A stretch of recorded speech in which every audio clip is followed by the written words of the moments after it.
Walaupun benda ni nampak bodoh, tapi benda ni main peranan penting untuk sistem aircon korang.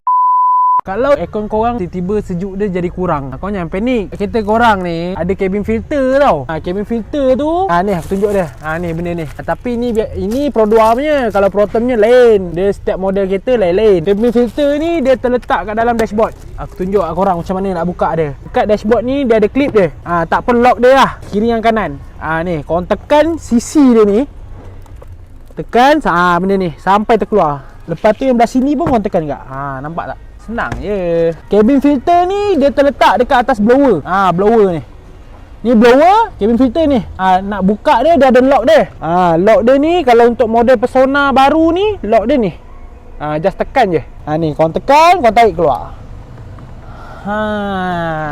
Nampak? Ni lah dia punya cabin filter. Tapi untuk model kereta Persona ni, cabin filter dia bersih lagi lah. Tapi untuk korang orang cakap check nak tahu dia okey tak okey, nak check dia senang je. Korang tala cabin filter korang ni kat matahari tu. Okey, bila cahaya tu tembus, maknanya cabin filter korang tu dia punya condition okey lagi. Cabin filter korang ni bila dia dah tersumbat, part-part aircon lain akan kerja lebih keras lagi tau. Sebab apa? Pengudaraan untuk masuk ke dalam sistem aircon tu dah tak cantik. Benda ni nampak bodoh je tau. Walaupun benda ni nampak bodoh, tapi benda ni main peranan penting untuk sistem aircon korang. Kalau aircon korang tiba-tiba dia punya sejuk tu dah kurang, korang try dulu check benda ni. Kalau kotor, aku suggest tukar je. Nak seeloknya lebih baik lagi, setiap 15,000 km korang tukar cabin filter ni. Okey, kalau korang rasa video ni bermanfaat, jangan lupa viralkan. And jangan lupa juga follow, like, comment and share.